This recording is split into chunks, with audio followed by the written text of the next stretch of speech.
الحمد لله الواحد القهار، والصلاة والسلام على الرسول الأخبار،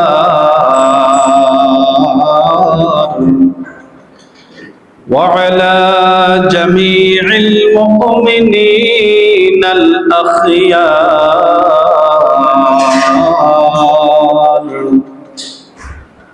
ونشهد أن لا إله إلا الله وحده لا شريك له، ونشهد أن سيدنا ونبينا ومولانا محمدا عبده ورسوله،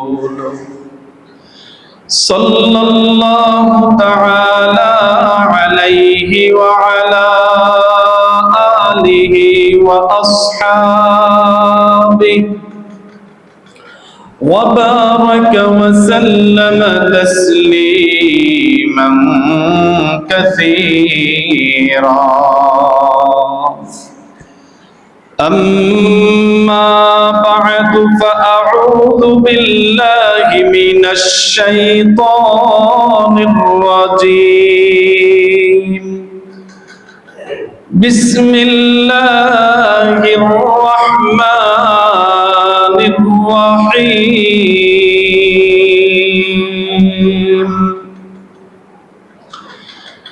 ومن الناس من يقول آمنا بالله وباليوم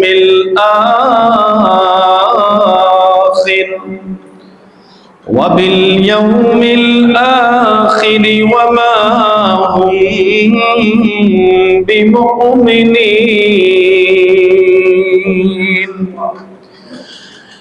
يخادعون الله والذين آمنوا وما يخدعون إلا أنفسهم وما يشعرون. في قلوبهم مرض فزادهم الله مرضا ولهم عذاب أليم بما كانوا يكذبون. وعن أبي هريرة رضي الله تعالى عنه قال: قال النبي صلى الله عليه وسلم: آية المنافق ثلاث: إذا حدث كذب، وإذا اؤتمن خان، وإذا وعد أخلف، أو كما قال عليه الصلاة والسلام. بارك الله لنا ولكم في القرآن العظيم، ونفعنا وإياكم بالآيات والذكر الحكيم। আসুন সবাই মহব্বতে দরুদ ইব্রাহিম পাঠ করে নেই। اللهم صل على محمد وعلى آل محمد كما صليت على إبراهيم وعلى آل إبراهيم إنك حميد مجيد. اللهم بارك على محمد وعلى آل محمد كما باركت على إبراهيم وعلى آل إبراهيم إنك حميد مجيد. আস্তাগফিরুল্লাহ ইন্নাল্লাহা গফুরুর রহিম। আস্তাগফিরুল্লাহ ইন্নাল্লাহা গফুরুর রহিম। লা ইলাহা ইল্লাল্লাহু মুহাম্মাদুর রাসূলুল্লাহ সাল্লাল্লাহু আলাইহি ওয়াসাল্লাম।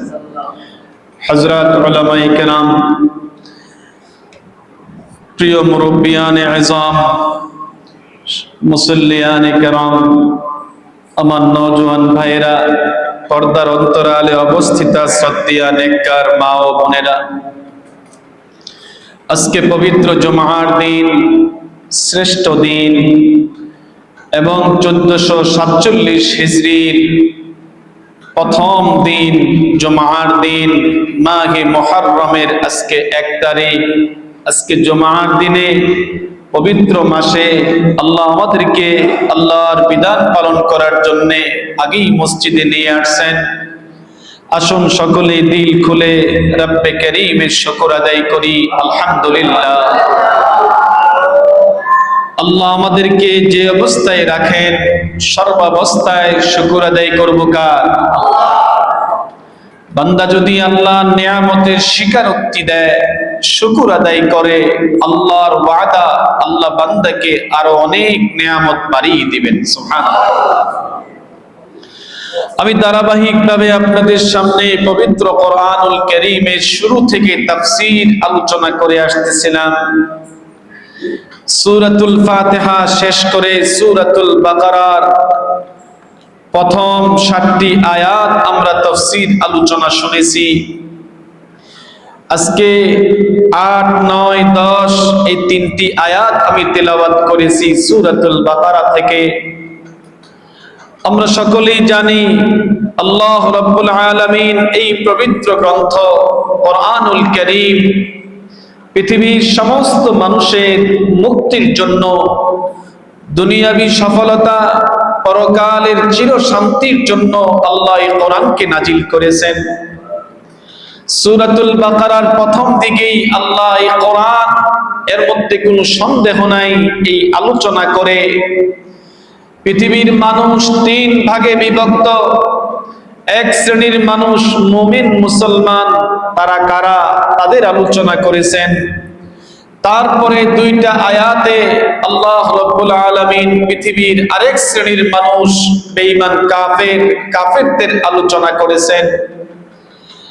তারপরেই আল্লাহ রাব্বুল আলামিন প্রথম 5টি আয়াতে মুমিন মুসলমানদের আলোচনা, তারপরের 2টি আয়াতে আল্লাহ রাব্বুল আলামিন বেঈমান কাফেরদের আলোচনা, এবং তারপরে 13টি আয়াতে আল্লাহ রাব্বুল আলামিন এক শ্রেণীর মানুষের আলোচনা করেছেন। তাদেরকে আমরা কোরআনের ভাষায়, হাদিসের ভাষায় তাদের নাম হলো মুনাফিক।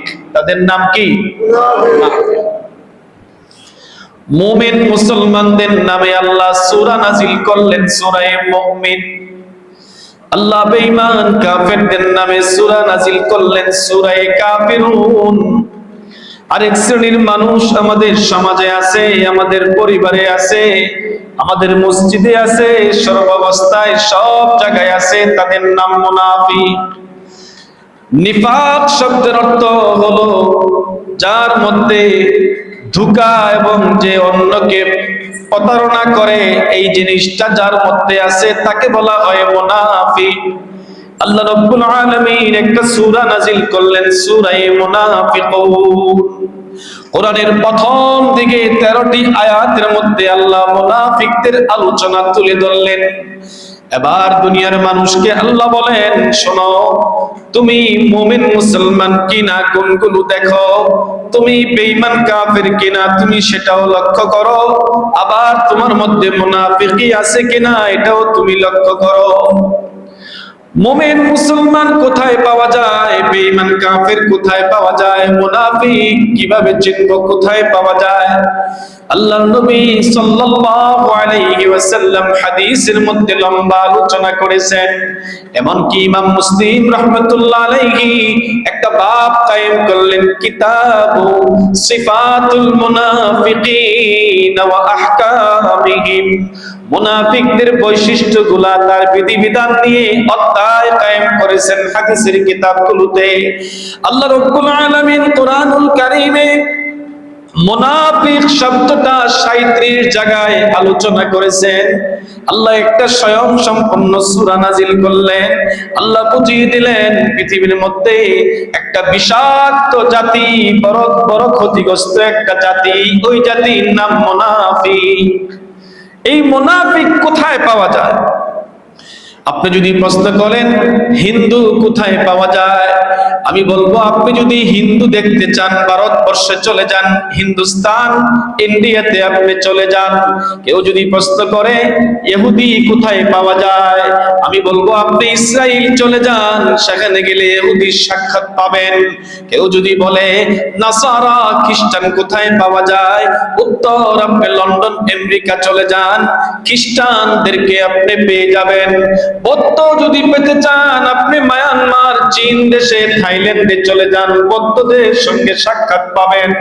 এবার যদি প্রশ্ন করা হয় মুনাফিক কোথায় পাওয়া যাবে, মুনাফিক যদি পেতে চান তাইলে আপনি মুসলমানদের সমাজে চলে যান।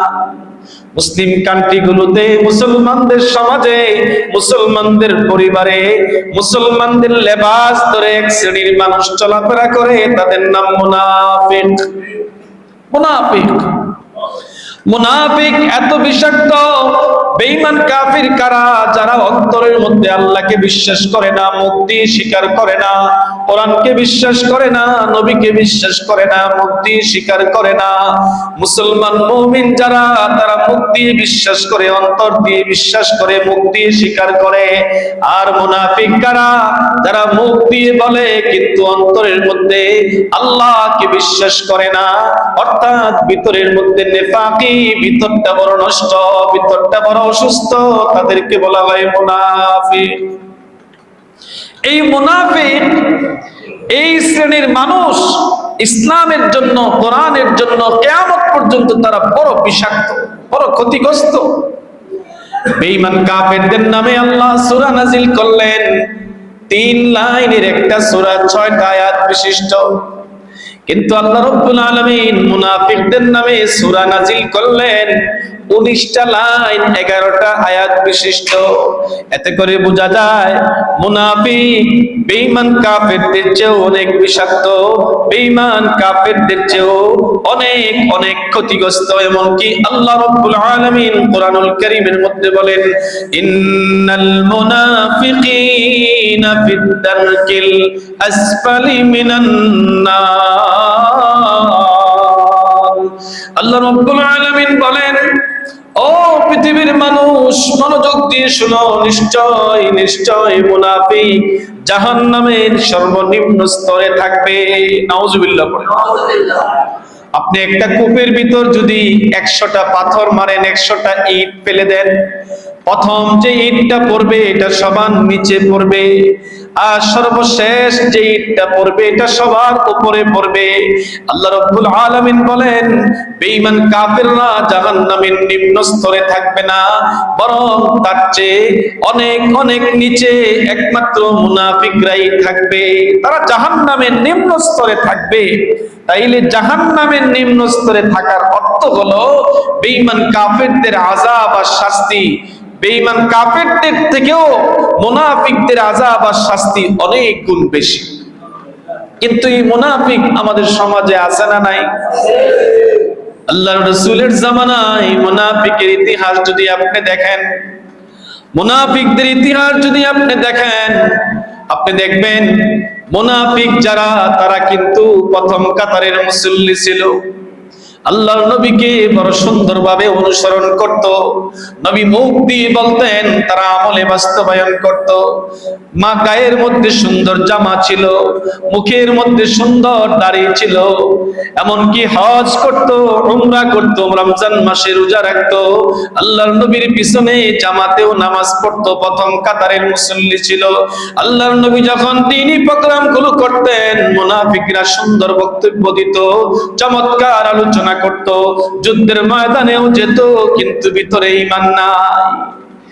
আব্দুল্লাহ ইবনে উবাই ইবনে সালুলের কথা যদি আমরা শুনি, আল্লাহ রাব্বুল আলামিন সূরা মুনাফিকুন যে নাজিল করলেন, নাজিলের কারণটা কি, নাজিলের প্রেক্ষাপটটা কি, এই সূরা আল্লাহ কেন নাজিল করলেন, সেই আলোচনায় আমি একটু পরেই যাচ্ছি। সেই আলোচনা যখন সামনে আসবে তখন আমরা বুঝতে পারবো আসলে মুনাফিক কারা। মুনাফিক কারা, তাদের গুণাবলী, তাদের যে বৈশিষ্ট্যগুলো কোরআন এবং হাদিসের আলোচনা আছে। আল্লাহ রাব্বুল আলামিন, আমি যে আয়াত তেলাওয়াত করেছি মুনাফিকদের আলোচনা, কোরআনের শুরুতেই আল্লাহ করতে গিয়ে আল্লাহ বলেন, ওয়ামিনান নাস, দুনিয়ার মানুষের মধ্যে কিছু মানুষ এমন আছে, মাইয়াকুলু আমান্না বিল্লাহ, যারা স্বীকার করে, যারা মুখ দিয়ে বলে আমরা বিশ্বাস করি একমাত্র আল্লাহ কয়জন, একজন আল্লাহ এক, আল্লাহকে বিশ্বাস করি, ওয়াবিল ইয়াউমিল আখিরি, পরকাল দিনটাকেও বিশ্বাস করি, মুখ দিয়ে বলে। আল্লাহ বলেন, ওয়ামা হুম বিমুমিনিন, আসলে মুখ দিয়ে বলে, অন্তরের মধ্যে সেই বিশ্বাসটুকু নাই। আল্লাহ রাব্বুল আলামিন পরের আয়াতের মধ্যে বলেন, ইউখাদিউনাল্লাহ, তারা আল্লাহর সঙ্গে ধোঁকা দেয়, আল্লাহর সঙ্গে প্ররোচনা করে, আল্লাহর সঙ্গে প্রতারণা করে। ওয়াল্লাযীনা আমানু, সমাজের মুমিনদের সঙ্গে প্রতারণা করে, ধোঁকা দেয়। আল্লাহ বলেন, শোনো শোনো, আল্লাহকেও ধোঁকা দেয় না, মুমিনকেও ধোঁকা দেয় না। ওয়ামা ইয়াখদাউনা ইল্লা আনফুসাহুম, তারা নিজেদেরকে ধোঁকা দেয়। ওয়ামা ইয়াশউরুন, নিজে অনুভব করতে পারে না। আল্লাহ রাব্বুল আলামিন তারপরে আয়াতের মধ্যে বলেন, ফি কুলুবিহিম মারাদ, তাদের অন্তরের মধ্যে বড় রোগে আক্রান্ত, বড় কঠিন রোগ তার অন্তরের মধ্যে। ফাযাদাহুমুল্লাহু মারাদা, এই রোগের যদি চিকিৎসা না করে, আল্লাহ বলেন আমি আল্লাহ ওই রোগটাকে বাড়াইয়া দেই। ওয়ালাহুম আযাবুন আলীম, তাদের জন্য বড় কঠিন শাস্তি রয়ে গেছে। আল্লাহ বলেন কেন, বিমা কানু ইয়াকযিবুন, তারা মিথ্যা বলে। মুনাফিকরা কি বলে? মিথ্যা বলে। মুখ দিয়ে বলছে আল্লাহকে বিশ্বাস করি, আসলে মুখ দিয়ে যেটা বলছে এটা সত্য না মিথ্যা? মিথ্যা। কেন? এটা অন্তরের মধ্যে নেই। তো মুনাফিকদের যে আলোচনাটা, মুনাফিক যারা, তারা এই সমাজের জন্য, ইসলামের জন্য সবচেয়ে বেশি ক্ষতিগ্রস্ত, আর সবচেয়ে বেশি ক্ষতি হয় মুনাফিকদেরকে দিয়ে। বেঈমান কাফেরদেরকে দিয়ে ইসলামের এত ক্ষতি হয় না। কাফেরদের সর্দার ফেরাউন, সাদ্দাত, হামান, নমরুদ, আবু জেহেল, উতবা, শাইবা, কাফেরদের বড় বড় সর্দার, মুসলমান মুমিনদেরও বড় বড় সর্দার আছেন। এর মধ্যে এক নম্বরে আবু বকর, ওমর, উসমান, আলী রিদওয়ানুল্লাহি তাআলা আলাইহিম আজমাইন। এরকম ভাবে মুনাফিকেরও সর্দার আছে, মুসলমান মুমিনের সর্দার, বেঈমান কাফেরের সর্দার। আর এদিক দিয়ে মুনাফিক একটা সম্প্রদায়, তাদেরও সর্দার আছে, তাদেরও নেতা আছে, তার নাম আব্দুল্লাহ ইবনে উবাই ইবনে সালুল। আব্দুল্লাহ ইবনে উবাই ইবনে সালুল নাম বড় সুন্দর। একদিন নবীজি সাহাবায়ে কেরামকে শুনাইলেন, শোনো, আল্লাহর কাছে সবচেয়ে পছন্দের নাম হইল আব্দুল্লাহ ও আব্দুর রহমান। আল্লাহর কাছে সবচেয়ে পছন্দের নাম আব্দুল্লাহ। এটা শুইনা মুনাফিক তার নাম আব্দুল্লাহ রাখছে, তার ছেলের নামও আব্দুল্লাহ রাখছে। আরব দেশের মধ্যে একটা নীতি ছিল, তারা একই নাম দাদার, বাবার, ছেলের, নাতির এই নাম তারা রাখতো। যেহেতু নবীজি বলছেন আল্লাহর কাছে পছন্দের নাম আব্দুল্লাহ, তাই ওনার ছেলের নাম রাখছেন আব্দুল্লাহ, নিজের নামও কি আব্দুল্লাহ, বাবার নাম উবাই, এর বাবার নাম সালুল, আব্দুল্লাহ ইবনে উবাই ইবনে সালুল। মুনাফিকদের সর্দার, সে আউস সম্প্রদায়ের লোক ছিল, মদিনার বাসিন্দা ছিল। আল্লাহর রাসূল যখন ইসলামের প্রচার প্রসার মক্কাতে করতে পারছিলেন না, কঠিন সময় পার করতেছিলেন, মক্কার জিন্দেগি, আল্লাহর নির্দেশ, নবীজি আপনি মক্কা ছেড়ে মদিনায় চলে আসুন। এদিক থেকে মদিনা, পুরা মদিনাতে আউস, খাজরাজ, বনু কুরাইজা, বনু নজির, বনু কাইনুকা, এই তিন শ্রেণীর ইহুদি সম্প্রদায় এবং আউস আর খাজরাজ মদিনায় বসবাস করত। এদের লিডার, এদের নেতা ছিল সেই আব্দুল্লাহ ইবনে উবাই ইবনে সালুল। আল্লাহর নবী যখন মদিনায় গেলেন, আউস খাজরাজকে নিয়ে, সমস্ত ইহুদিদেরকে নিয়ে নবীজি সুন্দর একটা সমাধান করলেন, বিশৃঙ্খলা মুক্ত করলেন, সুশৃঙ্খল সমাজে নিয়ে আসলেন। আল্লাহর নবীর ব্যবহার আখলাক দেখে বেঈমান কাফেররাও বলল, এখন থেকে আপনি আমাদের মুরব্বী, আপনি আমাদের নেতা, আপনি আমাদের লিডার, ইমামুল মুরসালিন, সাইয়্যিদুল কাউনাইন, আল্লাহর নবী মদিনার সবার মুরব্বি আর নেতা হয়ে গেলেন। আব্দুল্লাহ ইবনে উবাই ইবনে সালুল দেখলো আমার চেয়ার ভেঙে গেছে, আমি আর নেতা থাকতে পারলাম না। আব্দুল্লাহ ইবনে উবাই ইবনে সালুল এখন মনে মনে রাসূলের বিদ্বেষ, কোরআনের বিদ্বেষ এবং মুসলমানদের ক্ষতি করার সিদ্ধান্ত নিয়ে নিল। আব্দুল্লাহ ইবনে উবাই ইবনে সালুল যুদ্ধের ময়দানে যাইতো মুসলমানদের কাতারে, কিন্তু আসলে মুসলমান না মুনাফিক, বলেন না মুনাফিক। উহুদের যুদ্ধে যাবেন, বুখারী বের করে দেখেন, আল্লাহর নবী 1000 সাহাবী নিয়ে উহুদের যুদ্ধের দিকে রওনা। মদিনা থেকে 3 কিলোমিটার দূর ইসলামের একটা যুদ্ধ, উহুদের যুদ্ধ, 3য় হিজরিতে হয়েছিল। নবীজি যাবেন, বক্তব্য শুনলেন, পরামর্শ করলেন। আব্দুল্লাহ ইবনে উবাই ইবনে সালুল দাঁড়িয়ে বলেন, ওগো নবীজি, এই যুদ্ধের মধ্যে অংশগ্রহণ করতে হবে। এত সুন্দর বক্তব্য দিলেন, নবীজি তাক লাগায়া তার বক্তব্য শুনলেন। আল্লাহর নবী বলেন, তুমি 300 সেনাপতি, 300 মুজাহিদের আমি তোমাকে বানানো হলো, আর 700 জন, টোটাল 1000 নিয়ে উহুদের প্রান্তরে আমরা যাব। কিন্তু আব্দুল্লাহ ইবনে উবাই ইবনে সালুল ভিতরে যেহেতু অসুস্থতা ছিল, রোগ ছিল, মুনাফিকি ছিল, ফাসিকি ছিল, আল্লাহকে বিশ্বাস করতো না, রাস্তার মধ্যে গিয়ে 300 বাহিনীকে নিয়ে বক্তব্য দিয়ে বলল, শোনো, আমি তোমাদের লিডার, আমি যা বলি তোমরা তা শুনতে হবে। আমরা উহুদের যুদ্ধে যাব না, উহুদের যুদ্ধে অংশগ্রহণ করব না। যুদ্ধের ময়দান থেকে পলায়ন করেছিল। আল্লাহ রাব্বুল আলামিন সেই মুনাফিক আব্দুল্লাহ ইবনে উবাই ইবনে সালুলকে নিয়ে পবিত্র কোরআনে সূরা মুনাফিকুন নাজিল করে দিয়েছে।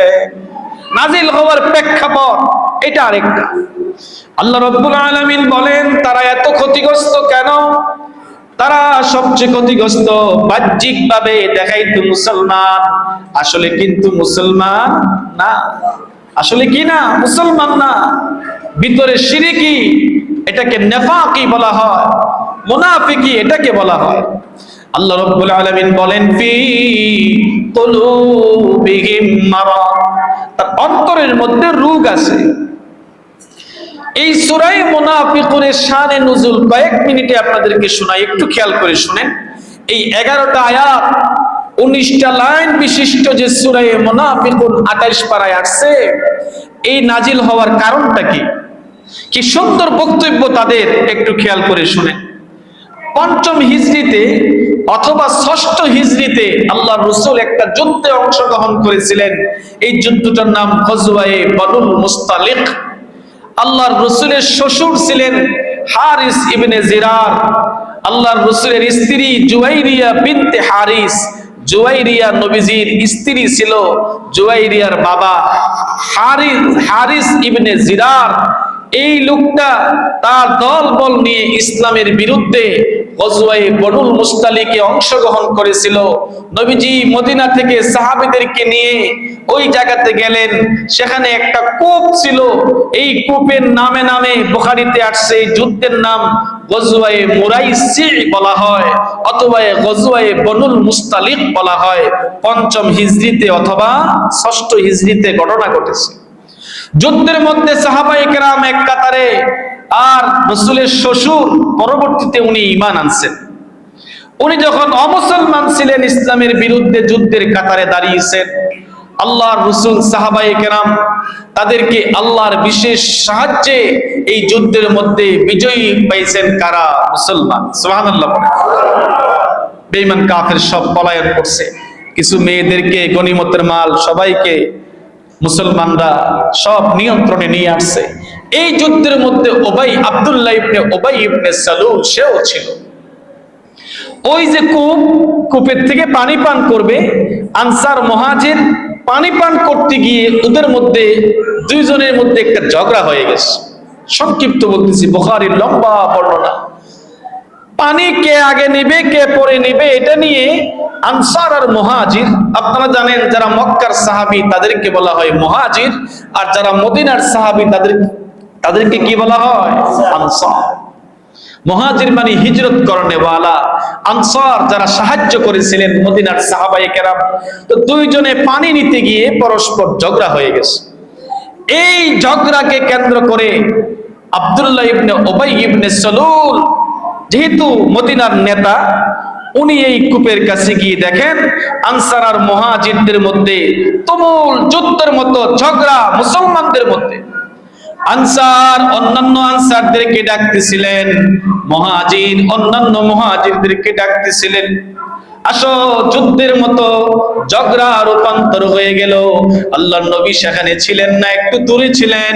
নবীজি সংবাদ পেয়ে দৌড়াইয়া আসলেন, আসে বললেন, দাঁড়া, জাহিলিয়া কি হইল?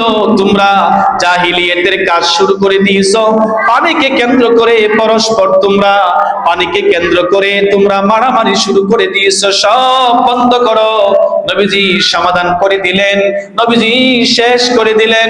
এমন সময় এখানে একা একা আব্দুল্লাহ ইবনে উবাই ইবনে সালুল মুনাফিক, সে মদিনার আনসারদেরকে নিয়ে বৈঠক করে সিদ্ধান্ত নিয়ে বক্তব্য দিল, শোনো, আজ থেকে আমরা এই মুহাজির মক্কার লোকদেরকে আর খাবার দেব না, মক্কার লোকদেরকে ঘর বাড়ি দেব না, মক্কার মুহাজিরদেরকে আর সহযোগিতা করব না, মক্কার মুহাজিরদেরকে মদিনা থেকে আমরা বের করে দেব, তাদের প্রতি আমরা দান করব না, লা তুনফিকু আলাইহি, তাদের প্রতি আমরা খরচ করব না, আর তাদেরকে আমরা কুকুরের মতো লালন পালন করলাম, লালন পালন আমরা করি মদিনার লোকেরা, আর আজকে তারা আমাদের উপর ঝাঁপিয়ে পড়লো, মুহাজির আনসারদের উপরে ঝাঁপিয়ে পড়লো। আব্দুল্লাহ ইবনে উবাই ইবনে সালুল ইসলাম, রাসূল এবং দ্বীনের বিরুদ্ধে আনসারদের মধ্যে বক্তব্য রাখলো। এই বক্তব্যের মধ্যে আল্লাহর রাসূলের একজন সাহাবী, অল্প বয়সের সাহাবী ছিলেন, তার নাম হলো যায়েদ ইবনে আরকাম। সাহাবীর নাম বলেন কি? যায়েদ ইবনে আরকাম। আমরা তো বিভিন্ন নেতার নাম, নেত্রীর নাম, বিভিন্ন খেলোয়াড়ের নাম, বিভিন্ন নায়ক নায়িকার নাম, বিভিন্ন দেশের প্রেসিডেন্টের নাম জানি, কিন্তু আমাকে জিজ্ঞেস করলে আমি 10 জন সাহাবীর নাম জানি না। আফসোস মুসলমান। যায়েদ ইবনে আরকাম রাদিয়াল্লাহু তাআলা আনহু সব শুনলেন, আব্দুল্লাহ ইবনে উবাই ইবনে সালুল ষড়যন্ত্রের কথা এবং বড় বড় 4টা কথা শুনলেন। গিয়া নবীজিকে মেসেজ দিলেন, ওগো নবীজি, আব্দুল্লাহ ইবনে উবাই ইবনে সালুল মীমাংসিত বিষয় আপনি মীমাংসা করে দিলেন। এবার সে খুব জোরালো ভাষায় বক্তব্য রাখলো, আমরা নাকি কুকুরের মতো, আর আমরা নিজেরা তাদের ঘরে খেয়ে দিয়ে বড় হয়ে তাদের উপরে হামলা করি, আর বললো আমাদেরকে মদিনা থেকে বের করে দেওয়া হবে, আর বলা হইলো আমাদেরকে আর মদিনায় খাবার দেওয়া হবে না, আর বলা হইলো আমাদের প্রতি তারা কোনো খরচ করবে না, নাফাকা করবে না। আল্লাহ রাসূল বলেন, যায়েদ সত্য বলছো? বলে, হ্যাঁ ইয়া রাসূলুল্লাহ, আমার নিজের কানে শুনে আসছি।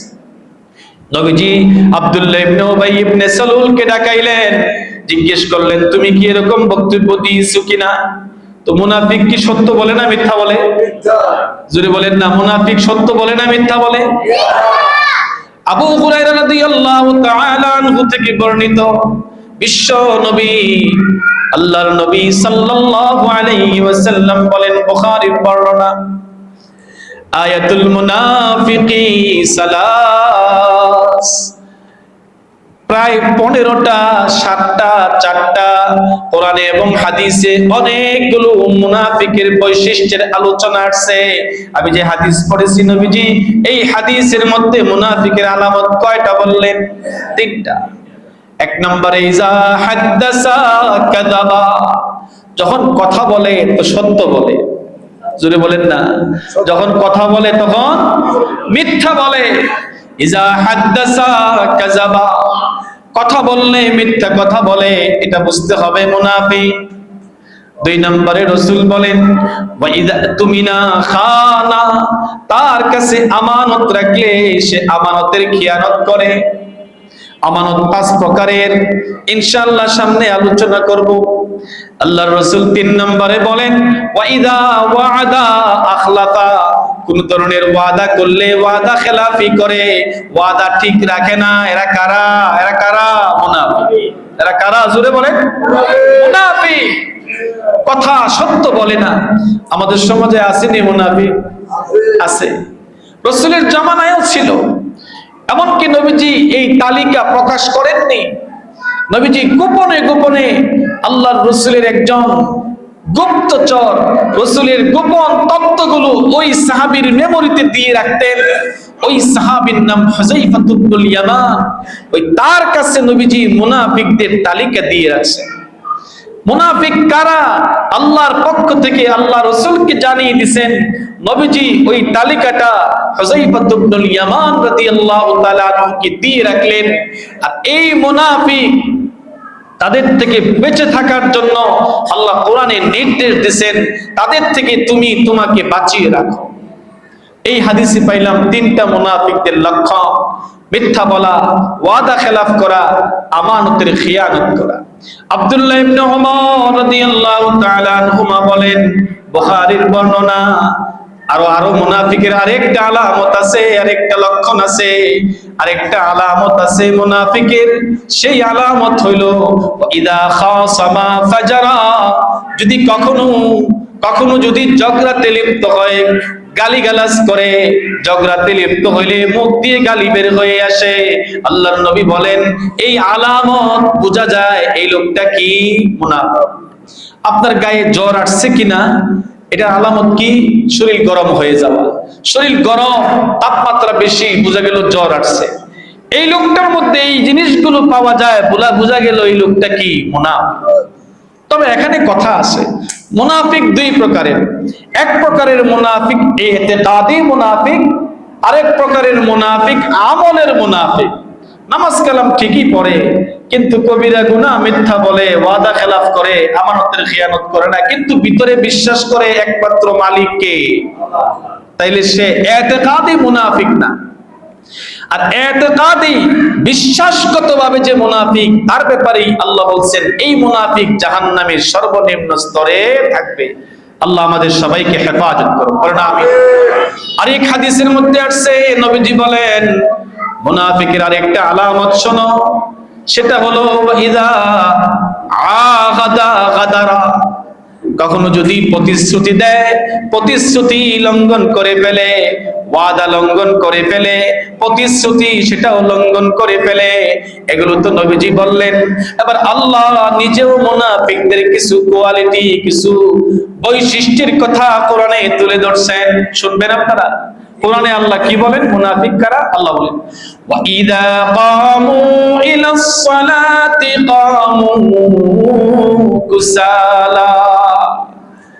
আমরা তো মুসলমান, কিন্তু আমাদের মধ্যে মুসলমানিত্ব নাই। हम मुसलमान हैं मगर हम में मुसलमानी नहीं, दिल में ईमान है मगर ईमान में कामिल नहीं।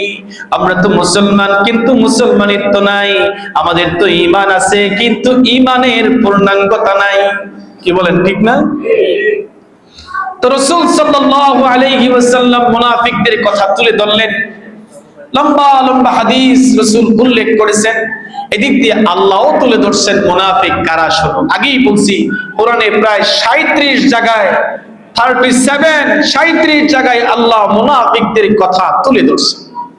আরো আমি বলেছি কাফির মুশরিকদের নামে যে সূরা নাজিল করছেন মাত্র 3 লাইন একটা সূরা, মুনাফিকদের নামে যে সূরা নাজিল করলেন প্রায় 19 লাইন বিশিষ্ট একটা সূরা।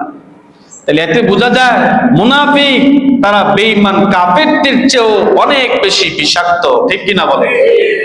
কিন্তু এরা মুসল্লিদের সুরত ধইরা জুতা সুর মুসল্লিদের কাতারে চলে আসছে, মুসলমানদের সমাজেই বসবাস করে। আল্লাহ বলেন শোনো মুনাফিক কারা, ওয়া ইযা কামু ইলাস সালাতি কামু কুসালা। আল্লাহ রাব্বুল আলামিন বলেন যারা নামাজের মধ্যে অলসতা করে, যারা নামাজের মধ্যে অলসতা করে, নামাজ পড়তে গেলে নবীজি উদাহরণ দিয়ে বলেন একটা পাখি খিঞ্জিরের ভিতরে, একটা পাখি বক্সের ভিতরে যেরকম অস্থির, মুনাফিক মসজিদে আসলে এরকম অস্থির। যখন নামাজে দাঁড়ায় কামু কুসালা, অলসতার সহিত নামাজ পড়ে, বুঝতে হবে এটা মুনাফিকের আলামত। আল্লাহ রাব্বুল আলামিন আরেকটু আগে বলেন ইউরাউনান নাস, যত ধরনের ইবাদত করে, মৌখিক ইবাদত হোক, শারীরিক ইবাদত হোক, অর্থনৈতিক ইবাদত হোক, নামাজ হোক, রোজা হোক, হজ হোক, যাকাত হোক, ইবাদত করে মানুষকে দেখানোর জন্য। জোরে বলেন ইবাদত করব কার জন্য? মুনাফিক ইবাদত করে মানুষকে দেখানোর জন্য। হজ করে মানুষ হাজী বলবে, দান করে মানুষ দানবীর বলবে, জিহাদ করে মানুষ শহীদ গাজী বলবে, সমস্ত ইবাদত গুলো মানুষকে দেখানোর জন্য বলে। আল্লাহ বলেন তারা মুনাফিক, তাদের একটা লক্ষণ তারা মানুষকে দেখানোর জন্য আমল করে। আর মুমিন মুসলমান ইবাদত বন্দেগী করে একমাত্র কার জন্য? আল্লাহর জন্য। আল্লাহ বলেন ইন্না সালাতি ওয়া নুসুকি ওয়া মাহইয়ায়া ওয়া মামাতি লিল্লাহি রাব্বিল আলামিন। আমার নামাজ, আমার কুরবানি, আমার সাদকা, আমার মওত, আমার হায়াত সব একমাত্র কার জন্য? আল্লাহর জন্য। আল্লাহ রাব্বুল আলামিন আরেকটু আগে বলেন শোনো মুনাফিক কারা, লা ইয়াযকুরুনাল্লাহ ইল্লা কালিলা, জিকির তো করে খুব অল্প সংখ্যক জিকির করে, জিকির করে কম, তো তারা হলো মুনাফিক। রব্বুল আলামিন যে কথা বলতেছিলাম, ওই যে আব্দুল্লাহ ইবনে উবাই ইবনে সালুল রাসূল যখন ডাকাইলেন তো সে সবার সামনে বলল নবীজি যায়েদ ইবনে আরকাম মিথ্যা বলতেছে, আমি আপনাদের বিরুদ্ধে এই 4টা কথা কি একটা কথাও বলি না। তাইলে মুনাফিক কথায় কি বলে? মিথ্যা বলে। আল্লাহ রাসূল বললেন দেখো তুমি সত্য বলো। না ইয়া রাসূলুল্লাহ কসম করে বলতেছি আমি এগুলো বলি নাই। আসলে সে এগুলো বলছে কিনা? বলছে। বুখারীর বর্ণনা। যায়েদ ইবনে আরকামকে রাসূল ধমক দিলেন, তাহলে তুমি ছোট্ট সাহাবী তুমি মিথ্যা বলতেছো। ইয়া রাসূলুল্লাহ সামি'তু উযুনায়া, আমার 2টা কান দিয়ে শুনেছি সমস্ত আনসারদেরকে একত্র করে এই আব্দুল্লাহ ইবনে উবাই ইবনে সালুল মুনাফিকদের সর্দার সে বক্তব্য রাখছে। এই অবস্থায় রাসূল সিদ্ধান্ত নিতে পারতেছিলেন না। ঠিক ওই মুহূর্তেই আল্লাহ রাব্বুল আলামিন সূরা মুনাফিকুনের আয়াত নাযিল করে জানিয়ে দিলেন ওগো নবীজি আব্দুল্লাহ ইবনে উবাই ইবনে সালুল মিথ্যাবাদী, সেই কথাগুলো বলছে। আর আপনার সাহাবী যায়েদ ইবনে আরকাম সে মিথ্যা বলে নাই, সে সত্য সংবাদ আপনাকে দিয়েছে। সুবহানাল্লাহ। আয়াত নাযিল করলেন কে? আল্লাহ। পুরো একটা সূরা নাযিল করলেন। আল্লাহ বলেন ইযা জাআকাল মুনাফিকুনা ক্বালু নাশহাদু ইন্নাকা লারাসূলুল্লাহ। আল্লাহ রাব্বুল আলামিন সূরাতুল মুনাফিকিনের মধ্যে বলেন, মুনাফিকুনের মধ্যে বলেন যখন আপনার কাছে মুনাফিক আসবে তারা এসে বলবে ইন্নাকা লারাসূলুল্লাহ, নিশ্চয় নিশ্চয় আপনি আল্লাহর রাসূল। মুখ দিয়ে স্বীকার করবে নবীজি আপনি নবী, আপনি রাসূল। কোরআন সত্য, আল্লাহ সত্য, মুখ দিয়ে বলবে। আল্লাহ রাব্বুল আলামিন বলেন ওয়াল্লাহু ইয়ালামু ইন্নাকা লারাসূল। আল্লাহ বলেন নবীজি আমি ভালো করে জানি আপনি আল্লাহর রাসূল, আমার রাসূল আপনি জানেন, আমি আল্লাহ সব জানি। কিন্তু এই আব্দুল্লাহ ইবনে উবাই ইবনে সালুল যা বলছে সে কিন্তু আপনার দরবারে এসে মিথ্যা বলছে। আল্লাহ বলেন ওয়াল্লাহু ইয়াশহাদু ইন্নাল মুনাফিকিনা লাকাযিবুন। মুনাফিক, আমি সাক্ষী দিচ্ছি এই মুনাফিক মিথ্যু। মুনাফিক কি? মিথ্যু। আমাদের সমাজে আছে না আমরা মিথ্যা কথা বলি? আছে না এরকম মানুষ? মিথ্যা বলে অনেক মানুষ আছে। তাইলে আমরা এই আলোচনা শুনে মিথ্যা কথাকে জীবনের মতো ছেড়ে দেব, রাজি আছি না ইনশাআল্লাহ? মৃত্যু আসতে পারে, তারপরেও আর কোনোদিন মিথ্যা বলবো? 2 টাকার জন্য, 2টা পয়সার জন্য, 2টা টাকার জন্য আমি মিথ্যা মুখ দিয়ে বলে ফেলবো? জীবনে অনেক মিথ্যা কথা বলেছি, এখন থেকে ওয়াদা করি আর কোনোদিন মিথ্যা বলবো না। কারো সঙ্গে ওয়াদা করলে ওয়াদার খেলাফি করব না, আমানত রাখলে আমানতের খেয়ানত করব না। মুনাফিক ইসলাম এবং মুসলমানের চিরশত্রু, তাদেরকে দিয়ে ইসলামের সবচেয়ে বেশি ক্ষতি হয়। আবু জেহেল, উতবা, সাইবা, বড় বড় বেঈমান কাফেরদেরকে দিয়ে ইসলামের এত ক্ষতি হয় নাই, নিজের ঘরের লোক দিয়ে যেই পরিমাণ ক্ষতি হয়। তো একটা হলো বাহ্যিক, আরেকটা হলো আভ্যন্তরীণ। মুনাফিক আভ্যন্তরীণ ভাবে বড় রোগে আক্রান্ত।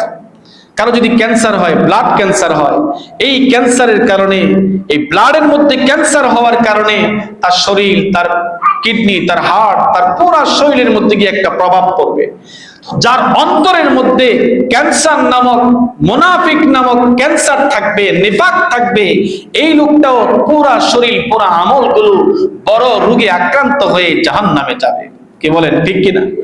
তাইলে এই নেফাকি আমাদেরকে দূর করতে হবে, মুনাফিকি ছেড়ে দিতে হবে।